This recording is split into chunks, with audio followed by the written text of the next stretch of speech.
Hello, you there. This is Jerry at the Movies. Today I'm going to review two films from the Troma Vault, Troma Pictures, that is based in New Jersey.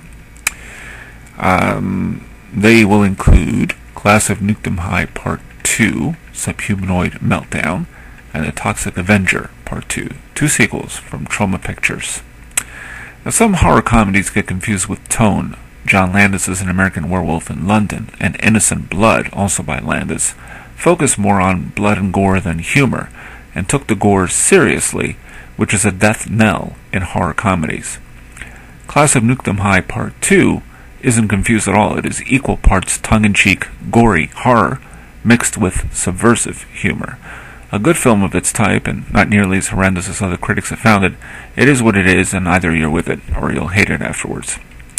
After a brief recap of the original Class-of-Nuke Em High, and a flash forward to a squirrel monster that must be 7 stories high, we flash back to the start of this sequel set in a college, formerly Tromaville High, that is adjacent to a nuclear power plant. This is no ordinary campus, since women run around in lacy underwear, wearing nothing at all. There are gang members who harass each other and every student, and every single scene contains said students running around or beating each other to a pulp. Again, this is next to a nuclear power plant that screams for the TV crew from the China Syndrome to be on site. Then there's Roger, played by Brick Bronsky, what a name, who is a buff and nerdy student with bad B.O., and he works for the college newspaper, the kind that wants to report rumors, not truth. Something odd is happening on campus when selective students and faculty start projectile vomiting green mucus, and then turn into a green pile of mush. Sometimes a severed head looks like Sesame Street's Oscar the Grouch, which is all that remains. Now, meanwhile, Roger participates in a sexual experiment that unknowingly involves a subhumanoid woman named Victoria, played by Leesa-Rowland, who has a second mouth in place of her belly button. We also have Professor Holt, played by Lisa Gaye, who relishes this role with aplomb, who runs the sexual experiments in addition to helping build these malfunctioning subhumanoids. The most pressing question that I have, are all the students, including the unruly gang members, subhumanoids, or is Roger the sole human, aside from Professor Holt? But leaving those questions aside, Class-of-Nuke Em High 2 is manic, unruly, unquestionably incoherent fun. Watching Lisa Gaye's Marge Simpson hairdo adds to the picture's anything-goes mentality. The film often reminds us directly it is a sequel. Talk about postmodernist. Troma, the giant squirrel, appears in a climax and gives the finger, flipping the bird, to the guards who attempt to take it down. Toxie, Troma Film's own mascot, also appears. This is a messy, overindulgent, outrageous oddity, this Class-of-Nuke Em High Part 2, but it has its tongue firmly placed in all of its orifices. Now, the next one I'm going to talk about briefly is Toxic-Avenger-Part-II.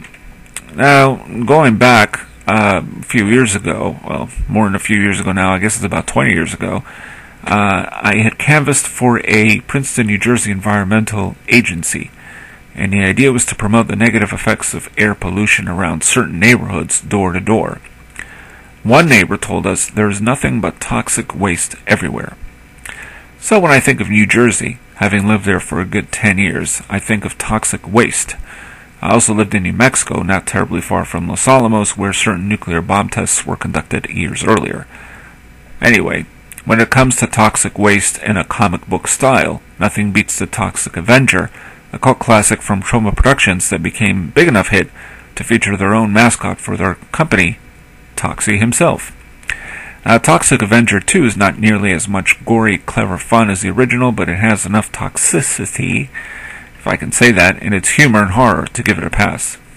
Now, for the uninitiated, Toxie, the Toxic Avenger, was originally Melvin, played by Ron Fazio, a 98-pound weakling who got thrown into a vat of toxic waste and emerged as a muscular crime fighter with a deformed head. His job was to keep Tromaville safe from bad guys. Anytime a villain was within a few yards of his path, Toxie started to have convulsions and knew it was time to kick butt. Now, as this sequel opens, Tromaville's residents are happily dancing on the streets, manufacturing orange juice and watching presumably Troma films. The Center for the Blind is where Toxie works, which was a big question mark for me, but anyhow, and he is in charge of the croquet games. Meanwhile, Toxie's blonde, blind girlfriend, played by Phoebe Legere, I'm not sure how you pronounce her name, has the occasional romp in the hay with Toxie. Now, Toxie is consistently drinking Drano and emits toxic ooze from his body, so what kind of fluids are being exchanged between the sheets? Now, the villainy doesn't stay away for long in Tromaville when Apocalypse Incorporated wants to turn the Center for the Blind into a toxic dump. Why, I don't know. Toxie won't allow it, but his presence in this town doesn't allow for the bad guys to complete their dastardly plans, so they have Toxie's psychiatrist fool him into going to Japan to find his long-lost father named, are you ready for this one? Big Mac. Aha. Toxic-Avenger-Part-II loses some steam in the Tokyo, Japan scenes, involving slapstick gags that incorporate smelly fish used as swords, nunchucks, and everything else you can imagine. Sumo wrestlers also figure into the plot, including ninjas, but not really much inspiration. The Japanese folk react with horror to Toxie walking the streets with a broom as if he was Godzilla, but most of the shenanigans get a little bit tired. Toxie has a habit of literally cooking the bad guys into sushi specialties. Those who love watching full-frontal naked women, though, will not be disappointed by this film.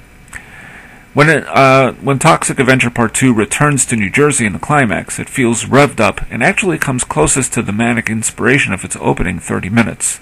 The villain who stands out is Lisa Gaye. Once again, applause in order for Lisa Gaye as Mal Fair, who wears glittery costumes and hats that will be welcomed at Buckingham Palace. Her plans to destroy Tromaville and Toxie are delivered with ample malice and a hint of sexual tension. And Lisa Gaye, by the way, did return in the next sequel, Toxic Avenger Part III, The Last Temptation of Toxie, which was essentially leftover footage from the sequel.